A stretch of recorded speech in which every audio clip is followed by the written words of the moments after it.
अभिवादन स्वीकार कीजिए दोस्तों। उनके ख़त और आप की 67वीं कड़ी 67th एपिसोड लेकर आपके सामने हाजिर हूँ।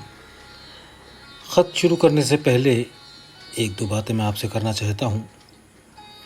एक ख़त आपने पढ़ा होगा या सुना होगा बाबूजी साहब का, जिसमें वो लिखते हैं कि मेरे जो कॉमन ख़त होते हैं उनको भी आप लूजली ना पढ़ा करें।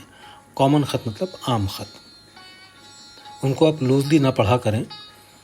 नहीं मालूम कौन सा जुमला यानी कौन सा सेंटेंस आपको हिट कर जाए, इसलिए मेरी कोशिश रहती है कि मैं पूरे के पूरे जैसे के तैसे ख़त पढ़ दिया करूं।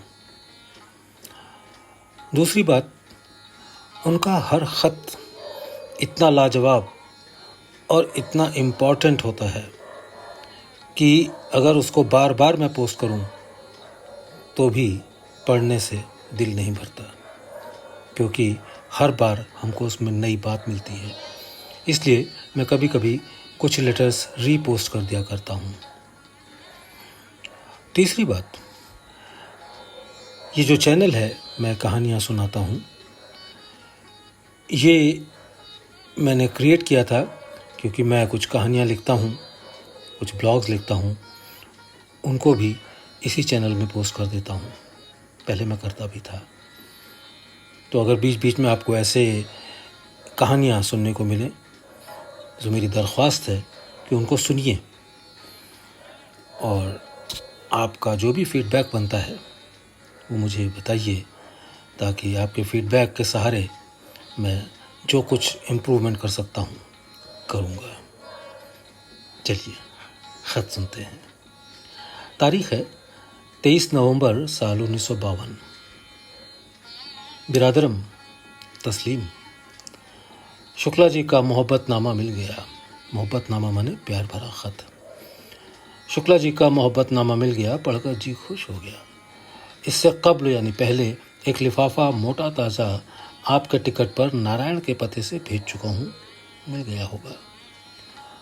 कोर्ट इंस्पेक्टर साहब को मसालाजात खाना छोड़ देना चाहिए। मसालाजात यानी स्पाइसेस, और लौकी वगैरह का इस्तेमाल ज़्यादा करना चाहिए। अगर वो संभलना चाहते हैं तो ईश्वर से प्रार्थना भी करें कि उनको इस हिमाकत से यानी इस गलती से निजात मिले जो वो कर बैठे हैं, और उनकी बीवी भी उनकी सेहत की बिना नागा इस तरह से प्रार्थना करे कि जी भर आए।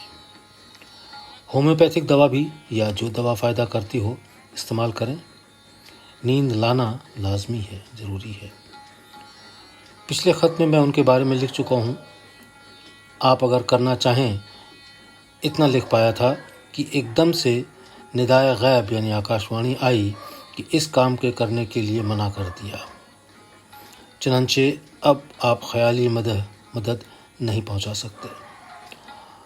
अखलाकन वो आएँ और बैठे रहें, इससे जो कुछ मदद उनको मिल जाए, मगर सत्संग के वक्त उनको अपने दाएं से अलहदा बिठाना चाहिए। इस बार मुझे अनेक सुधार का शुभा मालूम होता है। खैर, जब तक केयर ना होए मैं कुछ लिख नहीं सकता।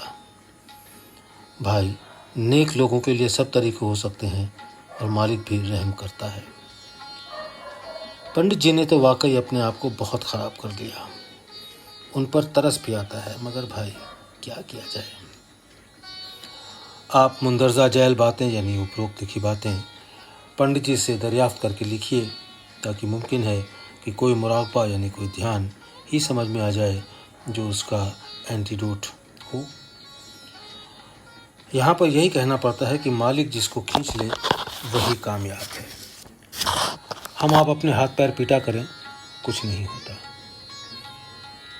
नंबर 1, जब डिक्टेट भेजा गया जिसमें उनको बुज़दिल करार दिया गया था, तो उसके जवाब के वक्त उनके दिल में क्या जज्बा था, क्या भाव थे। नंबर 2, जब उनके जवाब में मैंने ख़त भेजा तो उस ख़त के जवाब के वक्त उनका क्या जज्बा था, क्या भाव था। नंबर 3, ये कि उनके दिल में क्या ये ख्याल था कि अपने सिखाने वाले को खुश रखना चाहिए या नहीं।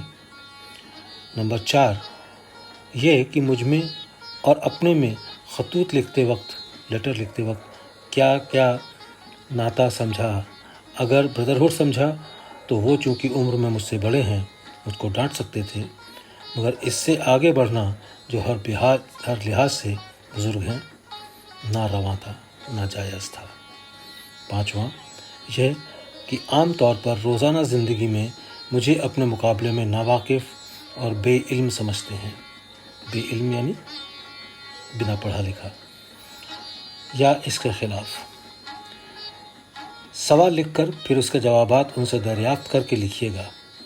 मैंने पिछले लिफाफे में चंद सतूर यानी चंद लाइनें पंडित जी को लिख दी थीं जिनको वो समझ ना सकेंगे, मगर खैर अब तो लिखी दी हैं, आप समझा दें। इस हालत में गौर करने से भी काबू में आ जाते हैं। मुन्ने बाबू का रजिस्ट्री शुदा लिफाफा 14 नवंबर दिनांक 21 नवंबर को मौसूल हुआ। उसका जवाब भी 22 नवंबर को दे दिया गया। वो काम शुरू कर दिया। बच्चों को दुआ गो रामचंद्र। एक लड़का आसाम से मेरे पास आया। वो मारवाड़ी है। उसके रिश्तेदारी यहाँ मारवाड़ी रहते हैं। उनसे ही वो ईश्वर का सच्चा मुतलाशी खोल लगता था। मुतलाशी माने ढूंढने वाला। बड़ा बेचैन इसी के लिए रहता था। घर से ईश्वर की तलाश के लिए एक मर्तबा भाग भी चुका है।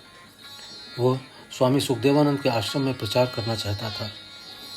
एक मैनेजर किसी फर्म का है वहीं आसाम में, जो गैब की बातें बतला देता है, यानी ईश्वरीय आकाशवाणी। उसने कहा कि तुमको कोई पूर्ण महात्मा मिलेगा, मगर कुछ किसी गृहस्थ में मिलेगा। शाहजहांपुर कुछ दिनों के आने से पहले उसने कहा कि अब गृहस्थ महात्मा मिलने में देर नहीं है। उसने इत्तेफाक से यह बजरिया लाला मूर्ति राम मेरे पास आया और ईश्वर की कृपा से सेटिस्फाइड हो गया।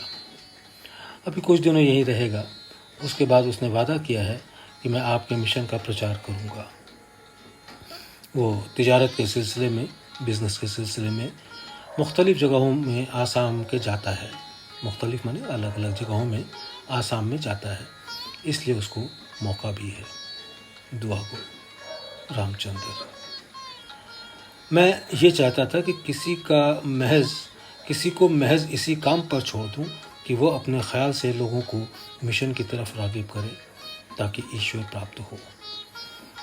क्योंकि रवि इससे ज़्यादा नहीं है, इसलिए हरि बाबू को विलायत देकर काम निकालना चाहा। विलायत एक आध्यात्मिक पदवी है।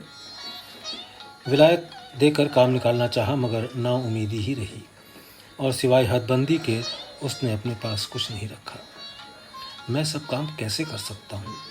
अपनी मेहनत बचाने के लिए 1-2 साहब को तैयार कर दिया। अब ऐसा कोई और नहीं मालूम होता कि जिसको महज इस काम के लिए तैयार किया जाए। खुदा हाफिज़ है। और जो काम के कुदरती तौर पर हरि को करना चाहिए वो ना करते हैं, ना उनमें करने की ताकत है। इसको फ़िलहाल ख्याल से ही भुला दिया है। मुबादा यानी कहीं ऐसा ना हो ये चीज़ गैर जगह मुंतकिल हो जाए, ट्रांसफ़र हो जाए।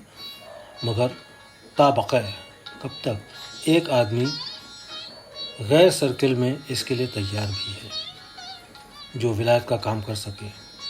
अब जैसा हुक्म होगा वैसा करना पड़ेगा। बहरहाल हरि बाबू को वार्निंग दी जा चुकी है, मगर चूँकि विलायत मुफ्त मिली थी इसलिए कद्र नहीं की। खैर, जो मर्जी।